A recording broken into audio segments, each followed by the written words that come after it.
y'all? I want to talk about a highly talked about subject today, and that's VA Assumable Loans or VA assumptions. There's a lot of misconceptions about this, and I want to just start by number one, all government loans can be assumed, whether it's USDA, FHA, USDA are the most common ones.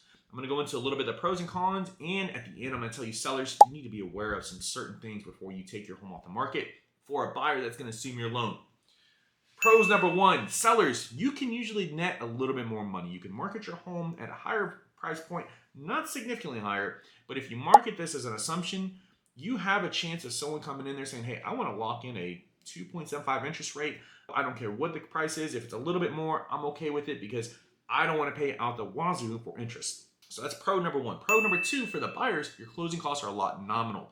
They are much more significantly lower. Usually lenders charge upwards of 1 to 2% on the servicing fees. You're going to be paying a flat fee of $1,000 to $3,000 on average. So you're saving $10,000 to $15,000 on average right there on closing costs with the lender. You're also saving on title fees as well.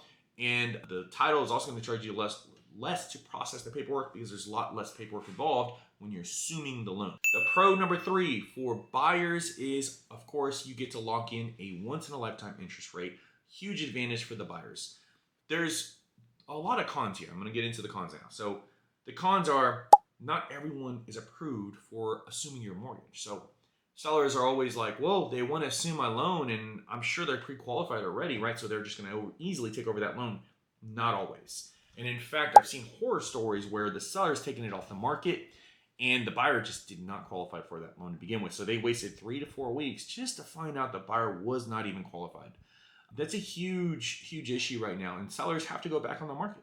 And there's a stigma on their home now that there's something wrong with the home. But in reality, the buyer just didn't qualify for it. So as a seller, you really need to make sure this buyer has a pre-approval of that amount to begin with. And I even go further for my sellers and make sure that your servicing lender has approved the buyer to acquire the loan already before we even take it off the market. And that might take some time, but it's going to save you in the long run to make sure they're already qualified for your loan before you even say, hey, all right, I'm off the market. Another thing for sellers I want you guys to worry about is the time it can take to close these. It can be substantial. I've seen upwards of 6 months on some of these to close. On average, though, about 2 to 3 months. So they are not as slow now. They're getting a little quicker, but there's really no benefit for the lender to process these quick because they're not getting paid a lot of money, to be honest with you. So unfortunately, that's not high on their totem pole to process. It is what it is. Another big one for sellers, if you're a VA, you have VA entitlements tied into that property. If the buyer's not a VA and they come in and assume your loan, you lose those entitlements on that principal balance or whatever you acquired the loan to begin with.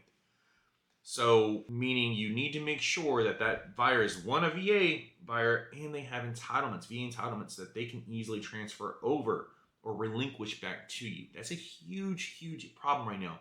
Sellers are taking their home and they're just selling it to someone that's not a VA, and then now their VA benefits that they fought for earned are gone, or half of them are depleted.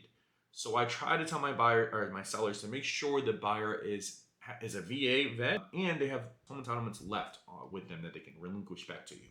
So there you have it. Buyers love VA assumable loans, and sellers, you need to be careful because you can't just let anyone willy-nilly just assume your mortgage without knowing details first. And that's why it's so important to make sure you're using a vetted and qualified and experienced realtor to guide you through this process because it can bite you. Message out. Let me know if you have any questions. I'll talk to y'all later.